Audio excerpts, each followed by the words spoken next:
신천지에 들어간 계기는 어떻게 되나요? 저 같은 경우는 대학교 다니고 있었는데 그 대학교 캠퍼스 내에 봉사 같이 해보지 않겠냐, 봉사활동을 권유하는 것으로. 정작 가봤더니 봉사활동은 제대로 진행하지 않았고요. 결국은 만남에 새로운 사람들 계속 소개시켜주더니 나중에 성경 공부를 결국 심리 상담이 있었고, 그 다음에는 또 성경 공부까지 이어졌습니다. 그 가운데서는 그 사람에 대한 신뢰가 있었기 때문에 그 사람을 믿고 갔던 것 같습니다. 학교 마치고 집에 가려고 버스를 기다리고 있다가 이제 두 분이 다가와서 선교 스피치를 준비한다고 좀 도와달라고 말씀을 하셨었어요. 이제 도와드리게 됐고, 이제 선교 스피치를 듣다가 그리고 저는 원래 신앙을 안 하는 사람입니다. 이제 신앙관에 대해서 저에 대해서 좀 물어보시더라고요. 스피치를 하다가 심리 상담 쪽으로 넘어가게 돼서 저는 심리 상담을 하고 신천지에 가게 됐습니다. 모태신앙이고요. 그래서 원래 길거리 노방 섭외로는 절대로 전화번호를 주는 사람은 아니었습니다. 대학교에 같은 학과의 형이 저한테 친한 척을 하더니 제 성적이 고민이었기 때문에 고민도 해결해 줄 수 있고 또 성경 공부도 해줄 수 있는 선생님을 소개시켜줘서 그 상담사 선생님이랑 성경 공부를 하게 됐고 그렇게 포교가 됐습니다. 신천지 내에 있으면서의 신앙생활은 어떠한 모습이었나요? 모태신앙이어서 기독교 신앙을 했었지만 주일 예배만 가는 썬데이 크리스찬 같은 느낌이 강했었고요. 그리고 오히려 성경 공부를 하면서 내가 신앙을 잘못했구나 생각을 하고 회개를 했고 감사한 마음이 많이 들었습니다. 하나님께 감사하기 때문에 성경적이라고 생각했던 열심히 해야겠다라는 생각으로 순교한 그 2000년 전의 사도들처럼 열심히 해야겠다, 하나님에 대한 신앙생활을 했었습니다. 이만희는 그 안에서도 어떻게 가르치냐면 하나님한테 택함을 받은 어떤 사람이다 이렇게만 가르치거든요. 자다, 예수님보다는 미치다 이렇게 가르칩니다. 1순위는 일단 하나님 때문에 이제 믿는 그런 신앙생활이었던 것 같습니다. 저도 모태신앙이었는데 대학교 다니던 지인이 처음에는 이제 상담을 거쳐가지고 성경 공부를 해서 신천지까지 가게 되었는데, 이만희를 통해서 하는 말이 예수님의 말이고 하나님의 말이기 때문에 곧 이만희의 말을 들어야 한다. 신천지를 중심으로 이루어지고 있기 때문에 단순히 신앙관이 바뀌었다의 문제가 아니라 모든 생활과 모든 인간관계가 다 신천지에 맞춰서 생활할 수밖에 없게끔 바뀌었다가 맞는 것 같습니다. 신천지에 들어간 이후 사생활의 변화가 어떻게 생겼나요? 예를 들면 이제 가족과의 관계나 그때 이 직업 취직을 하셨는지 아니면 공부를 할 때인지 잘 모르겠지만 어쨌든 그게 어떤 영향을 미쳤는지. 집에만 있는 집순이였는데 이제 신천지 생활을 하다 보니까 계속 밖으로 돌 수밖에 없겠더라고요. 매일 아침 일찍 일어나서 신천지 교회 가고 밤늦게 들어오고 이런 생활 패턴을 반복했었고, 주말 같은 경우에도 계속 나갔었고, 가족들이랑 모임이 있으면 하다가도 중간에 나오고, 그 다음에 가족들이랑 같이 있어도 계속 핸드폰만 보고, 그쪽 생활이 너무 바쁘고 힘들다 보니까 거의 나올 때쯤에는 몸이 다 붓더라고요. 나중에 신천지 나오면서 그 붓기가 다 빠지면서 이제 원래 체형으로 돌아왔었는데, 짱 생활을 하면서 이제 거기 안에서 구역장을 겸했었거든요. 근데 서류라든지 그런 부분도 많이 놓치고 케어해야 되는 부분도 다 놓치다 보니까 직장에서도 문제가 생기는 거예요. 상사분께 조금 꾸중을 듣기도 했고, 결국 마지막에는 직장에 들키게 돼서 직장을 나오게 되기도 했습니다. 가족들 간의 관계인 것 같아요. 어머니 아버지랑 또 동생이 있는데 자주 여행도 가고 이야기도 나름 많이 나눌 만큼 좀 친했어요. 근데 신천지에 들어가고 난 다음부터 거기서 듣는 말은 신천지는 참 좋은 천국이야. 근데 가족들은 신천지라고 하면 편견을 가질 테니 그걸 최대한 숨기렴. 왜냐하면 알게 되면 너를 거기 가지 못하게 막을 거야. 그러면 안 되니까 숨겨라. 가족들을 결국 마귀로 몰아가는 느낌을 전 받았어요. 가족들한테는 아직 마귀의 영이 주관하고 있기 때문에 가족들은 모른다. 그러니까 알려서는 안 된다. 그러면 저는 이제 가족들을 볼 때 어떻게 보이냐면 저 사람들은 아무것도 모른다. 왜냐하면 마귀의 영이 씌었기 때문에. 가르쳐준 그대로 가족에 대해서 안 좋게 생각을 하는 거죠. 그래서 가족들과 있는 시간을 최대한 피하려고 하고 더 신천지에만 있으려고 하고 계속 신천지 안으로 고립이 됐었고, 그게 가장 컸던 것 같습니다. 일보라고 해가지고 오늘 하루에 무엇을 할 건지를 아침에 일어나서 눈 감을 때까지 시간 단위로 다 적어야 되거든요. 신천지에서 포교를 할 때도 이 사생활을 가지고도 문제가 되게 많았던 게, 포교를 하려고 하는 상대의 모든 일거수일투족을 다 알아내기 위해서 어떤 방법도 가리지 않고 알아내거든요. 몰래 뒷조사를 하기 위해서 집을 뒤따라간다던가, 교제하는 친구가 있었는데 윗 사람들에게 보고하지 않으면은 그 상대방의 영을 죽이는 거다 빡도 들었었고, 교제하고 헤어지는 그 모든 것들을 다 공개적으로 얼굴을 띄우고 누구를 만나고 얼마나 만났고 다 공유가 되는 이런 사생활이 아예 없는 상황입니다. 집안이 기독교였기 때문에 가족의 신상을 신천지에 공개해야 하고 제가 무슨 일이 있을까봐 그래서 사생활이 없다라고 하는 게 맞는 것 같습니다. 신천지에서 그 사생활 관리를 하고 뭐 이제 다 컨트롤을 하는 이유? 그게 신천지에서 왜 필요한지?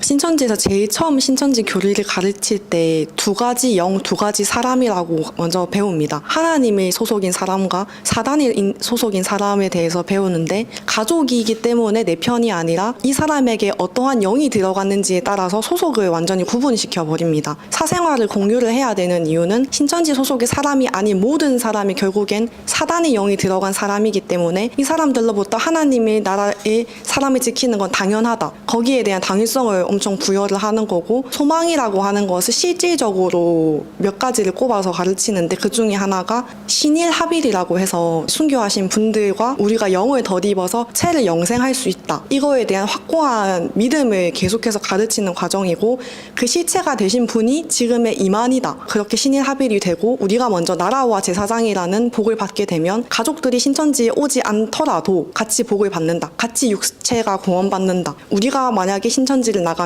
가족들이 지옥을 간다. 지옥에 간 가족들이 너희에게 왜 거기서 버티지 못했냐. 너희가 버텼으면 우리도 육체 구원을 받지 않았겠냐. 이런 식으로 가스라이팅을 합니다. 센터에 있으면서 신천지 교리를 확인할 방법이 있었나요? 방법이야 확인하려면 뭐든 많았겠죠. 인터넷을 찾아보지 말라는 말을 정말 많이 들었어요. 거기에 제대로 된 정보가 담겨 있지 않고 중요한 건 뭐냐? 여기가 그래서 지금 너가 센터 공부하고 있는 이 과정이 옳은지 아닌지 스스로 보고 판단을 해라. 이때까지 공부한 내용이 너가 생각하기에 맞지 않았냐? 여기가 맞는 거지. 다른 그 외의 정보는 굳이 너에게 필요가 없는 것들이다. 너를 흔들리게 할 거니까 지금 내부에 이 센터에서 배웠던 이 교육 과정들 신천지 교리만 잘 집중하면 된다고 했고 많은 사람들이 저를 포함해서 그래서 인터넷을 거의 찾아보지 않고요. 방법은 많았지만 그걸 보면 큰일이 난다고 하니까 안 봤습니다.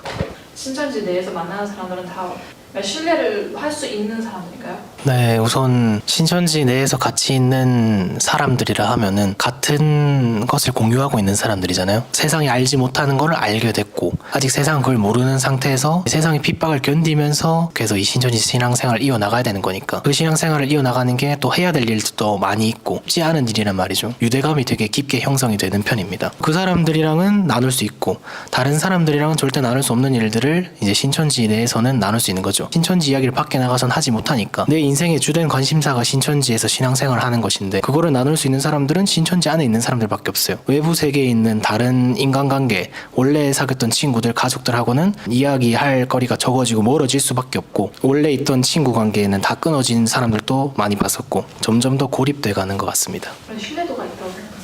신뢰도는 매우 높죠. 그래서 안에 사람들만 계속 이야기를 하게 되다 보니까 서로 신뢰할 수밖에 없습니다. 신천지에서 어떻게 보나요?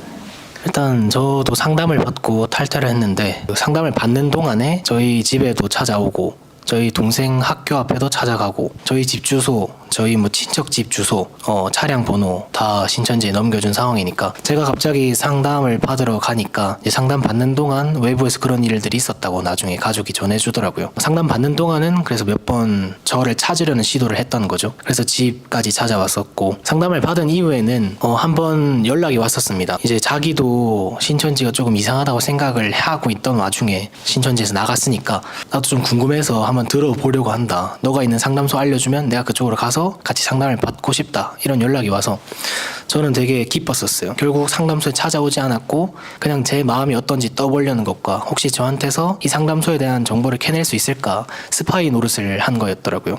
저를 빼내려는 시도도 다시 돌아오게 하려는 시도도 좀 있었고 이 상담소의 정보를 빼내려고 하는 시도도 있었습니다. 그 이후로는 모두 연락 단절됐습니다.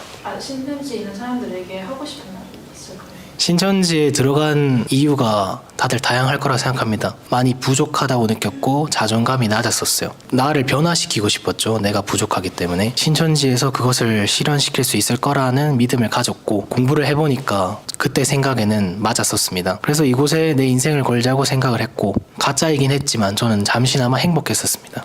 근데 행복하면서 조금 이상한 것들이 있었어요.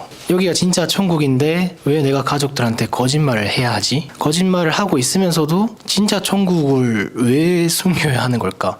근데 일단 그렇게 하는 게 맞다고 배웠으니까 그렇게 하고는 있었는데, 그래서 한번 생각해 보셨으면 좋겠습니다. 정말 천국이라면 여러분들은 거기서 진정 행복하십니까? 그리고 또 정말 천국이라면 그걸 알려야지. 성경에는 사실 알리라고 적혀 있거든요. 근데 왜 그걸 숨기면서 한정된 사람들한테만, 합자라고 하는 그 사람들한테만 이 신천지 전도를 하는지, 그것에 대해서 조금 이상하다고 생각이 한 번이라도 드셨던 분들 많을 거라 생각합니다. 힘든데도 신앙을 계속 하신 분들이 있겠죠. 나중에 결국 나라와 제사장이나 상급으로 돌아올 거라는 소망도 가지고 계실 거고요. 근데 저는 말씀드리고 싶은 건, 지금 소망이라고 생각하는 그 역경이 진짜가 맞을까요? 가짜 고난이라면 어떨까요? 제대로 바르게 알려면 하나님을 바르게 알아야 한다고 생각합니다. 안에서 겪는 그런 힘든 일들, 힘듦에도 불구하고 열심히 하고 있을 텐데 하나님께서 창조하신 목적이 다 있잖아요. 지금 거기서 하는 일들 조금이라도 찔림이 있다면 창조 목적에 맞지 않기 때문에 뭔가 찔리는 걸 수도 있다는 생각이 듭니다. 성경은 깊은 천국을 숨기라고 말하지 않고요, 가족들과 불화를 만들라고 말하지 않습니다. 가족들과 행복하게 지내고 계신지요? 가족들에게 거짓말을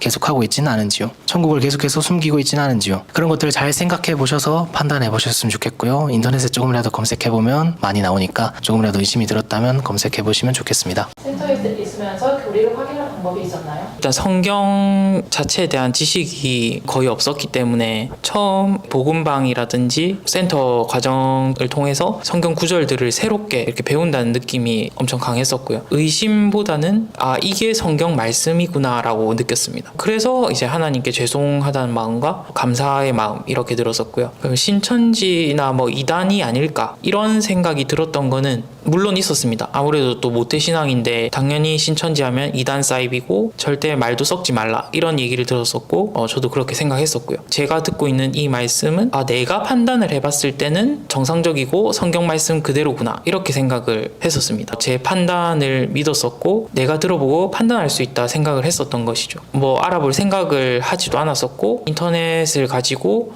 선악과다, 그래서 선악과를 먹으면 죽으니까 인터넷을 찾아보지 마라 교육들을 계속 받았었습니다. 하지만 그와는 별개로 저는 개인적으로도 내가 판단한 게 맞다. 신천지라는 것을 한 3개월 정도 뒤에 이렇게 오픈을 하게 되는데 여기 센터가 신천지다라는 것을 알게 되고 나서도 내가 3개월 동안 비유풀이라든지 성경에 대한 해석을 제가 들어보고 맞다라고 판단을 했기 때문에 여기가 신천지든 여호와의 증인이든 JMS든 구원파든 통일교든 관계가 없다 이렇게 생각을 했었습니다. 신천지 내에서 친구 관계는 대해서 어떻게 생각하나요? 그리고 완벽히 신뢰를 할 수 있는 사람들이 있나요? 저는 신천지를 간 게 저의 변화를 위해서 갔었고, 그 안에서 지내다 보니까 사람들이 너무 좋더라고요. 물론 신천지에 있는 사람들이 그 교리를 믿어서, 그리고 하나님을 믿어서, 뭐 이만희를 믿어서 뭐 신앙심인 경우도 있지만 사람들이 좋아서 남아있는 사람들도 정말 많거든요. 사람들이 너무 좋아서 있었던 경우가 컸던 것 같아요. 이 신천지 안에만 매이다 보니 외부에 있는 친구와의 관계도 단절이 됐었고, 신천지 안에 있는 인간관계를 더 소중하게 생각했고 거기에 좀 집중을 많이 했던 것 같아요. 그 사람들이랑 있으면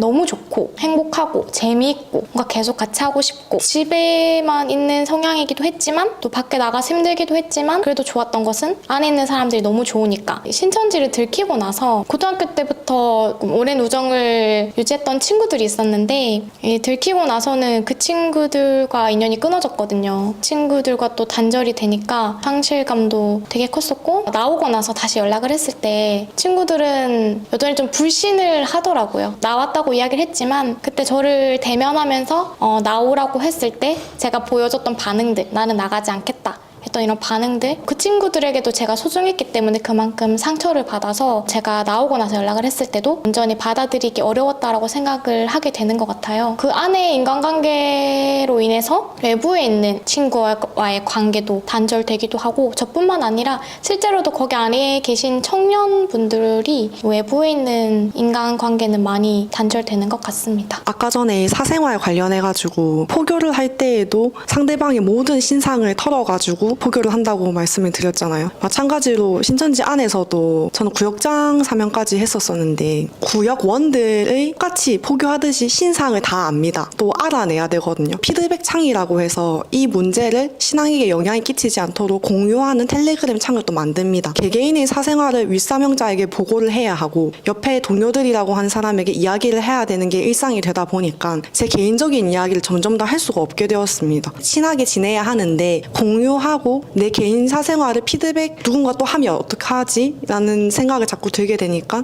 저는 오히려 신뢰는 더 떨어지고 신천지에서 가르치는 그 예의 범절이라던가 이런 건 있으니 겉으로는 또 그렇지 않아야 하고 그래서 정말 속 깊은 이야기를 간간히 나누는 경우에 정상적으로 마음 상태를 가진 친구가 몇 없었던 것 같아요. 신천지 들어오기 전까지 너무 건강했던 친구들이 들어와서 우울증 약을 복용 안 하는 친구들이 많이 없었던 것 같고 정신과를 가는 친구들도 꽤 됐었고 인간관계를 다 망쳤던 게 아닌가. 신천지 가서 인간에 대한 그런 신뢰가 많이 떨어졌던 것 같습니다. 신천지에 나오고 나서 새로운 인간관계나 신뢰가 되는 그런 인간관계를 맺기가 어려웠나요? 상담을 받고 나서 1년 조금 넘은 상황인데 대학생활도 제대로 하지 못하게 됐기 때문에 일단 스스로 마음을 다잡는 게 가장 우선이었고 그 다음이 저는 가족 간의 신뢰관계를 다시 담는 거였고 친구까지 갈 여력은 안 됐던 것 같습니다. 포교를 했던 친구들을 다시 빼내오는 주 관심사였고 지금은 다행히 두 친구가 다 나왔는데 성향도 성격도 많이 바뀌게 된 것 같습니다. 아무리 친해도 그렇게 속 깊은 대화까지 하지 않는 그런 성격이고 사실 신천지에 들어가서 인간관계로 생각하면 전우회 같은 느낌은 있었습니다. 하나님 소속이냐 사단 소속이냐 두 가지로 이렇게 이분법적으로 나누거든요. 같은 소속끼리는 유대감과 이제 동료애 이런 게 생길 수밖에 없고 그런 신뢰감과 유대관계는 있었습니다. 탈퇴를 하게 됐을 때는 다시 인간관계를 맺는 데 있어서는 매달리는 편은 아니었어가지고 신경을 그냥 안 썼고요. 저에게 연락을 하지 말라 이렇게 광고가 내려갔었고 저도 굳이 탈퇴하려는 의사가 없는 사람들이 얼마나 탈퇴하기가 힘든지 알기 때문에 신천지 친구들한테는 연락을 하지 않고 있습니다. 신천지에서 탈퇴를 하는 그 기간에는 신천지에서 어떤 대우를 받았나요? 가족들이 먼저 제가 신천지 다니는 걸 알게 돼가지고 제가 직접 신천지 사람에게 가족과 잘 있으니까 연락하지 말아달라. 문제가 없고 내가 가족들과 문제가 해결되면 내가 먼저 연락을 주겠다라고 직접 의사를 제가 표현을 했었습니다. 신천지에서 대처라고 해가지고 저희 집 주소를 알고 가족의 신상을 알고 있기 때문에 제가 아파트를 살고 있는데 그 아파트에 보면 계단이 있잖아요. 거기 층층마다 대기를 하는 겁니다. 철문 바로 앞에도 띵동띵동 하면서 제가 잘 있는지 확인을 합니다. 심지어 제가 모르는 사람도 온 적이 있어요. 신천지 소속인 사람이. 어떻게든 제가 잘 있는지를 확인을 한다는 명분으로 가족들이 굉장히 괴롭혔고 이웃들에게 굉장히 폐를 많이 끼쳤고 지금 가족들과 얘기를 잘하고 있고 제 의사로 상담을 받겠다라고 해서 집에 안전하게 있으니 오지 말라고 했는데도 또 찾아와서 결국엔 경찰까지 와서 제가 안전하게 있다는 걸 확인을 시켜였어야 됐고 교회에 오려고 나가려고 하는데 고위 관계자들이 집에 와서 너 이제 이대로 되면은 제명되는데 제명될 거냐라고 물어봐서 제가 제명시키라고 했거든요. 너 이제 이대로 가면은 천국 못 가고 지옥 가고 죽는데 너 그거 할 거냐? 이거를 이제 면제되고 하더라고요. 알겠다고 했죠. 제 친구들에게는 제가 상담을 받으면은 제 친구들이 신천지 신앙이 흔들릴까봐 거짓말을 해서 어떠한 이유로 연락을 못 하는 거니까 연락하지 마라. 벌써부터 격리를 시켰습니다. 섭외부라고 있어요. 들킨 사람들 관리하는 부서인데 들키고 나니까 섭외부에서 나와서 이제 저희 집 앞에서 계속 24시간 관찰을 했었거든요. 그들과 소통하기 위해서 긴 장대에 종이컵을 매달아가지고 제가 화장실에 가면 그 장대로 길게 올려서 그 창문에 쪽지를 넣어서 주는 거예요. 거기서 쪽지가 적혀있는 걸 보고 서로 소통을 했었고 또 가족들한테 들켜서 못하게 됐고 창문 밖에 쪽지를 던져서 서로 소통을 했었거든요. 또 이제 장대가 들키니까 저한테 대포폰을 줬습니다. 거기서 새로 개통을 해서 핸드폰을 줬고 제가 그 핸드폰으로 거의 6개월 가까이 생활했던 것 같아요. 이게 숨기면서 몸에도 숨기고 집에 가족들 모르는 곳에 숨기고 가족들이 좀 제가 답답해할까봐 같이 밖에 나가기도 했거든요. 그러면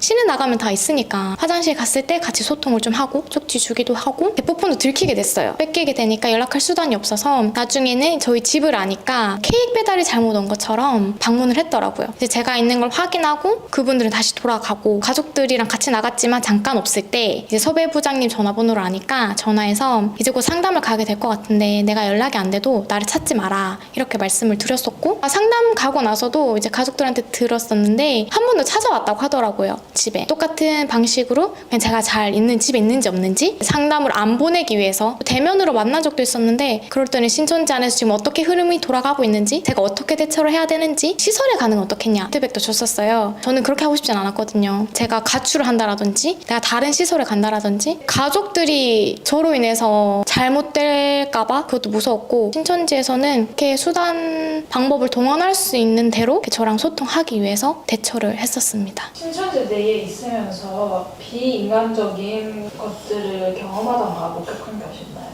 신천지에 9년 동안 있었다 보니까 여러 가지 직책을 맡아서 많이 했었고요. 부구역장, 구역장, 지역서기, 대학부 서기. 나오기 전에는 지파라고 있습니다. 이제 전도부에 24부서 중에 전도부에 소속되어서 여러 가지 영상, 신천지 홍보 영상을 유튜브에서 다운을 받아서 짜집기를 해서 성도들이 또 홍보할 수 있는 전도 재료 같은 걸 만드는 그런 역할을 했었습니다. 섭외부에서 이제 하는 역할이 핍박자들을 A, B, C 분류를 이렇게 분류를 합니다. 등급을. 사람을 좀 관리를 하고 이성 문제 이런 건 있었지만 지파로 올라갔을 때 그 비리라든지 이런 확실한 것들이 있었습니다. 옛날부터 차명 계좌가 있었고요. 그래서 그 차명 계좌를 숨기기 위해서 청년 회장 한 명을 좀 어린 사람으로 세워진 적이 있었는데 그 사람을 이제 희생양 약간 삼아서 이제 재정 비리로 경고를 시켰습니다. 그래서 청년 회장직을 내려놓게 한 적이 있었는데 그게 표면적으로는 그 청년 회장이 횡령을 했다 이렇게만 나왔고 근데 사실은 이제 이면적으로 봤을 때 이 재정 비리가 있어서 원래 차명 계좌인데 그거를 좀 덮기 위해서 잘라내기 식으로 희생양으로 이렇게 했던 부분도 있었고요. 마산교회 지교회 담임이 새성전 건축을 이제 하는데 건축 비리를 저지른 거죠. 파의 총무가 총회로 몇 번이나 불려 올라갔습니다. 해도 너무 많이 해먹었다 이런 식으로 얘기를 한 거를 제가 옆에서 들었고요. 건 증명 경위 보고서를 올리는 것도 해준 적도 있었습니다. 그런 사람이 이제 잘렸어요. 마산교회 담임에서 이제 잘렸는데 제가 신천지를 이렇게 나오고 나서 보니까 그 사람 안드레 지파장이 갑자기 되어 있었습니다. 교회 담임이나 지파장은 이만희의 권한이거든요. 이만희의 승인 없이는 아무도 세울 수가 없습니다. 재정 비리로 잘린 사람을 몇 개월 만에 지파장으로 갑자기 세웠다는 거는 앞뒤 말이 안 맞고 뭔가가 중간에 있어야 가능한 일이지 않나 이런 생각이 충분히 합리적으로 들 수 있는 부분이라고 생각합니다. 섭외부에서 어떤 식으로 이제 다른 사람들 뭐 미행이든 이런 거나 아니면은 그 아까 이성 문제가 너무 얘기가 많아질 것 같다 하셨는데 한 가지만 예를 들 수 있다면 혹시 섭외부에서 주로 하는 일은 이단 사역을 하는 교회에서 신천지에 대해서 비방을 한다든지 신천지 교리가 어떻게 틀렸다 하는지 어떤 교리적인 부분이나 그런 영상들을 입수를 하는 것 같았습니다. 거기에 대해서 반증을 자기들이 이렇게 교리를 만들어서 빡을 당할 것 같은 사람들에게 보여주는 일들을 많이 했었습니다. 인재 체크리스트라고 취합을 한 번씩 받았었거든요. 한 1년에 한 번. 그래서 이 사람들이 어떤 기능을 가지고 운전면허부터 시작해서 기사 뭐 자격증이라든지 토익이라든지 이런 걸 다 파악을 합니다. 그걸 1년마다 파악을 하고 갱신을 하는데 그거를 활용해서 여러 가지 사람을 뽑을 때 활용을 하는 것 같았고요. 그 섭외부 일은 아니었습니다. 그래서 서기 쪽에서 이제 하는 일이었고 집 주소랑 업데이트를 그것도 1년에 한 번씩 했는데 그것도 개인정보니까 그것들도 이제 매년 이렇게 조사를 해서 그걸 항상 업데이트를 시켰고요. 주로 섭외부에서 핍박 상황이나 뭐 연락이 안 된다라는 상황이 발생했을 때 서기 쪽으로 요청을 합니다. 땡땡땡 누구 위치 좀 알려달라. 인도자가 누군지 성기미가 누군지 그러니까 연관된 사람들을 최대한 정보를 모아서 미행을 한다든지 핍박자 집 앞에 가서 대기를 한다든지 그 상황을 살피고 위에다가 보고를 하는 게 섭외부의 주 업무였습니다. 여기에 나와 있는 것 자체가 이 사람들을 영적으로 힘을 더해준다. 자기들은 이제 현장에 있는 사람들 그렇게 생각하는 것 같았고요. 그리고 이성 문제 같은 경우에는 청년의 전도부장이 있었는데 거의 결혼한 사람이 있었는데 다른 자매랑 이렇게 불건전한 그런 관계인 게 발각이 돼서 근신으로 이렇게 떴었거든요. 직책도 해지가 되고 단순히 이걸 개인의 사건이라고만 말을 하기에는 그런 이성 문제라 해서 섭외부에서도 하도 얘기가 많았었고 새로운 이성 교제 보고를 하지 말라라는 지시까지 내려올 정도로 1년 동안은 이성 교제 보고를 하지 말고 포교 활동에 집중해라 그런 지시까지 내려왔었습니다. 그래서 윗물이 맑아야 아랫물이 맑다는 말을 신천지에서 아주 많이 합니다. 신천지에서 씨만 봐도 이만희 씨는 이제 곧 한테 속았다 하는데 솔직히 말이 안 됩니다. 저보다도 훨씬 더 전에 오신 그 신천지에 들어간 사람이고 여러 가지 신뢰를 받아서 총회 총무까지란 거의 2인자 자리죠. 그 자리까지 올라간 사람인데 그 사람한테 속았다라고 말을 하는 게 이게 말이 맞는 말인지 아니면 김남희 때처럼 꼬리 잘라내기 식으로 또 하는 건지 한번 생각을 해보면 좋을 것 같습니다. 신천지에서 있으면서 어떤 정신적인 피해를 입었는지 아니면 나오고 나서도 혹시 뭔가 아직도 지속되고 있는 그런 것들이 있는지 뭐 다른 사람들에게서 보여주시는 거나 아니면 본인이 직접 경험한 것이 있으면 신천지 다니기 전에는 엄청 건강했었거든요. 되게 건강 하나는 자부할 만큼 엄청 건강한 사람이었는데 비신천지 생활이 엄청 바쁘게 돌아가거든요. 그 북한 체제라고 생각하시면 이해가 빠르실 것 같아요. 일반 성도들도 조금 바쁘게 사는데 사명자가 되면 더 바빠지거든요. 내 생활 없이 아침 일찍 갔다가 저녁 늦게 들어갔다가 2년 좀 넘고 거의 3년째 다 돼갈 때쯤에 혹시 몸에 변화가 좀 나타나더라고요. 잠을 잘 못 자다 보니 사람이랑 대화를 하고 있는 중에서도 졸기도 하고 수업을 듣는데 그냥 계속 졸기도 하고 집에 가서는 씻지도 못하고 그냥 누우면 바로 잠드는 거예요. 붓더라고요. 저는 이게 살이 찐 거라고 생각을 했었는데 이제 그 얼굴도 붓고 눈도 붓고 그냥 전체적으로 다 부어가지고 집에 돌아가면 항상 허기가 지니까 집에 돌아가서 밤늦게 뭘 먹어서 그런가 보다라고 생각을 했는데 이제 신천지 한 3년 차 지나고 이제 나오면서 좀 몸을 푹 쉬고 잠을 많이 자니까 몸이 정상 상태로 돌아오는 거예요. 아 이게 살이 찐 게 아니라 그냥 몸이 너무 회복이 안 돼서 부었던 거구나 이런 생각이 들었고 신천지 나오고 나서는 몸이 굉장히 많이 아파요. 원래 안에 있을 때도 좀 건강이 안 좋은 사람들을 많이 봤는데 몸이 회복할 시간이 없어서 그게 축적되다가 이제 나오고 나니까 빵 터지더라고요. 아픈 부분도 되게 많고 병원 가는 게 다반사인 것 같아요. 건강이 많이 약해져서 지금은 병원도 좀 많이 다니기도 하고 조금만 피곤하거나 면역력이 떨어지면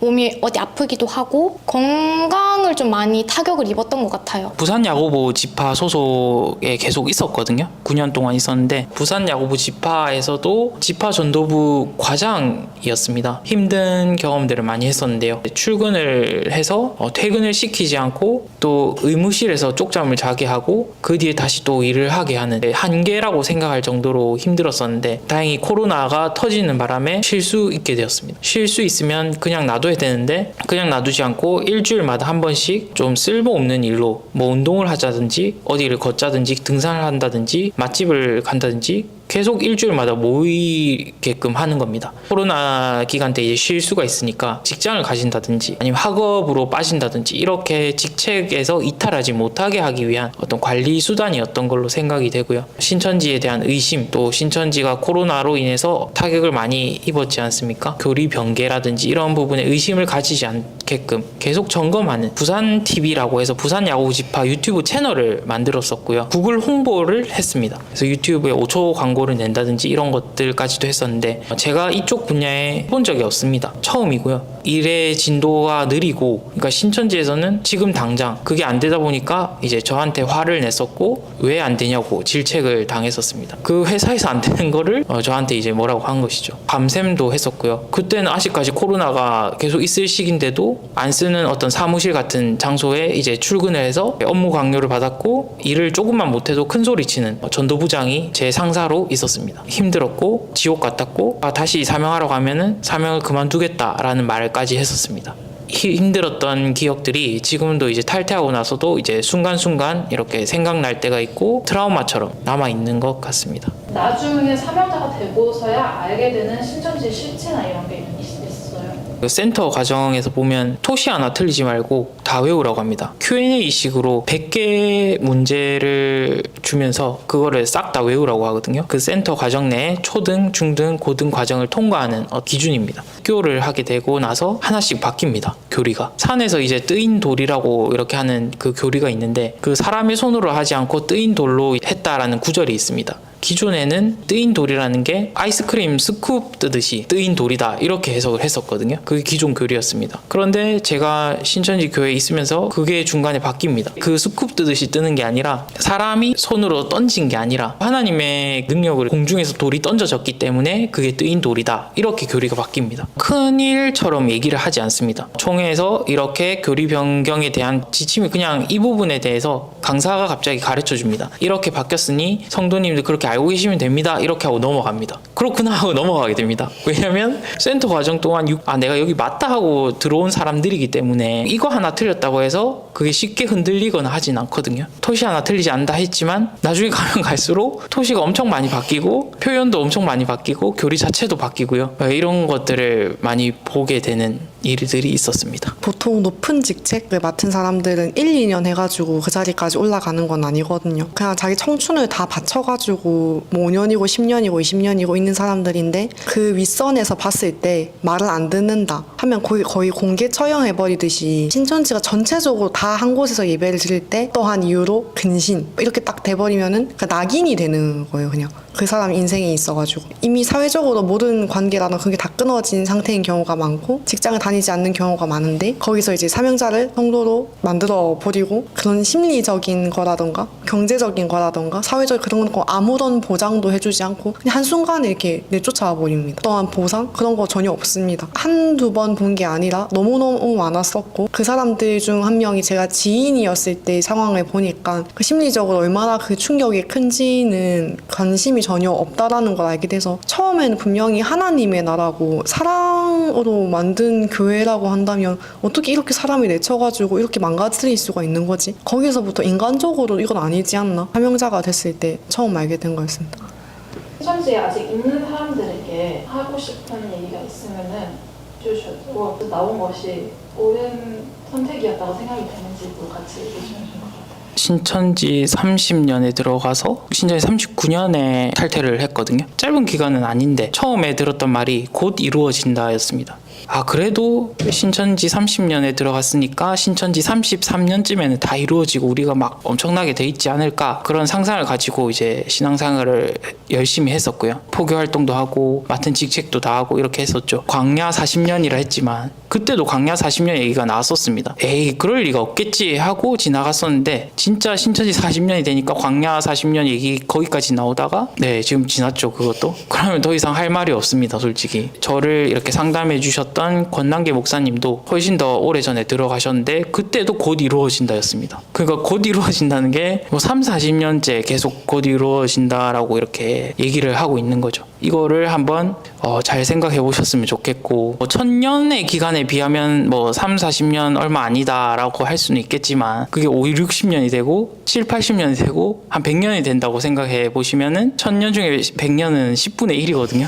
꽤 긴 시간이 할애가 되는 것이죠. 그것도 한번 생각해 보시면 좋겠고 신천지에서 나온 게 옳은 거냐 물어보신다면 그 안에 있었던 9년이 참 아깝게 느껴진다라고 답변을 드리면 될 것 같습니다. 신천지 안에 계시는 분들은 물론 자의로 남아 계시는 분들도 계시지만 처해진 현실 때문에 마지못해 남아 계신 분들도 계실 것 같고 여러 가지 케이스가 있을 것 같아요. 나와서 연락을 해봤을 때도 신천지에 대한 믿음은 없지만 여기 안에 있는 사람들이 이렇게 좋은 사람들이 있는 곳이면 진짜지 않을까 이렇게 말하는 분들도 계셨고 신천지가 진짜가 아니어도 난 상관없다 라고 난 계속 다닐 거다 다양한 이유로 남아 계신 분들이 계실 거라 생각해요. 지금 우리가 살아가고 있는 사회는 청년들에게는 조금 많이 버거운 사회죠. 그래서 청년분들이 더 나오기 힘들 거라 생각하고 연세가 드신 분들은 오랫동안 거기서 쌓아왔던 분들이 있기 때문에 나왔을 때는 아무것도 남은 게 없으니까 붙잡지 못하고 계속 계시는 분들도 계실 거고 안에 계시면서도 힘드실 것 같다라는 생각이 들어요. 왜냐면 제가 그랬기 때문에 아마 다 공감하실 거예요. 안에 계시는 분들이 그 신앙생활 하면서도 참 치열하게 신앙생활을 하고 계실 거고 부단하게 애쓰면서 더 열심히 신앙생활 하실 거고 또 행복한 것 같지만 또 한편으로 돌이켜보면은 마음에 공허함도 있으실 것 같고 이러지도 못하고 저러지도 못하고 그러신 분들도 계실 것 같고 그 안에 계신 분들을 생각하면 안타까운 마음도 있는 것 같아요. 나와 보고 나니까 정말 아무것도 아닌데 나오고 나면은 영이 죽는다 뭐 이렇게 얘기해서 무서워서 못 나오시는 분들도 있고 나왔을 때 여기가 진짜면 어떡하지? 해서 또 못 하시는 분들도 있을 거고 저도 처음에 회심하고 나왔을 때도 그래도 신천지가 진짜면 어떡하지? 하는 부분이 있었거든요. 다시 신앙생활하면서 일상을 살아가다 보니까 신천지 안에서의 생활이 다가 아니더라고요. 나오고 나서도 충분히 행복하게 잘 살 수 있고 좋은 점은 나를 위해서 살아갈 수 있습니다. 우리는 살아가면서 행복을 쫓으면서 살아가잖아요. 그런데 안에 계시는 분들은 물론 자신의 행복을 쫓아가기도 하지만 신천지가 말하는 행복을 쫓아가시는 것 같아요. 본인이 원하는 삶도 있을 거고 또 행복이 있을 건데 그 안에서 자신의 행복을 찾지 마시고 저는 나와서 찾으셨으면 좋겠습니다. 내가 한 게 없는데 이제 어떻게 살아가야 되지? 인간관계도 다 끊겼는데 나오시면은 저희와 같은 사람들도 많아요. 그래서 새로 나왔을 때도 새롭게 시작할 수 있고요. 또 저희들이 이미 나왔던 탈퇴자분들이 충분히 많이 도와드릴 수도 있고 그 마음적인 공감이라든지 교감이라든지 이런 부분도 충분히 할 수 있고 이 세상을 살아가는데 충분히 저희들도 도움을 드릴 수 있을 것 같아요. 혹시나 나오는 거에 있어서 그런 부분들 때문에 주저하신다면 전혀 그러지 않으셔도 되고 신천지가 말하는 행복이 아니라 내가 바라는 행복한 삶, 나를 위한 삶, 행복한 삶을 사셨으면 좋겠어요. 나와보고 나니까 행복을 느끼는 거죠. 평범한 일상이 얼마나 소중하고 중요한지를 이제 나와보니까 느끼게 되더라고요. 근데 안에 있으면 그런 평범한 삶조차 행복이라고 못 느끼잖아요. 나왔을 때 이 평범한 삶의 행복을 같이 누렸으면 좋겠습니다. 그 행복을 저희가 도와드릴 수 있어요. 신천지에서의 행복을 찾기보다 나를 위한 행복을 찾으셨으면 좋겠습니다. 용기 내주셨으면 좋겠고 또 신천지에 나와서 행복한 삶을 사셨으면 좋겠습니다. 의심을 가진 사람들을 어떻게 대하는지. 구역장이었을 때 의심이 생긴 구역원들을 설득하기 위해서 피드백을 받고 또 설득을 하는 입장도 되어 봤었는데 어떤 경위로 무엇을 알게 되었고 어떻게 생각이 바뀌었고 지금 개원에서 신천지 입장에서의 반증을 하게 됩니다. 얘가 탈퇴를 생각을 하지 못하게 섭외부랑도 같이 피드백을 해서 얘가 만약에 탈퇴를 할 생각을 하게 된다면은 또 집이라던가 그 개인적인 신상을 이용해가지고 준비를 한다던가 그런 식으로 생각을 하고 또 준비를 합니다. 사실 제가 안에서 조금 의심을 품어봤었거든요. 허무 시험이라고 있는데 갑자기 시험 답안이 다르게 내려오는 거예요. 원래는 이 답안이라고 했는데 답안이 다르게 내려오니까 뭐지? 이 답이 다를 수 있나? 라는 생각을 가져서 물어봤었던 것 같아요. 이게 왜 답이 다르죠? 그냥 총회장님이 이렇게 말씀하시니까 이 답을 외우면 돼. 이렇게 말씀을 하시더라고요. 그냥 그런가 보다 이렇게 넘어갔었고 오히려 안에서 의심을 가지는 사람을 이상하게 생각하는 분위기라서 안에 의심을 가지고 있어도 이야기를 못하는 사람들도 많았을 거고 혼자서 그런 부분을 조금 찾아본다라든지 아니면 의심은 하고 있으나 그냥 여기서 그런가 보다 하고 그냥 넘기시는 분들이 있을 거고 여기 안에서는 오히려 의심을 가지는 게 더 이상한 분위기다 라고 말씀을 드릴 수 있을 것 같아요.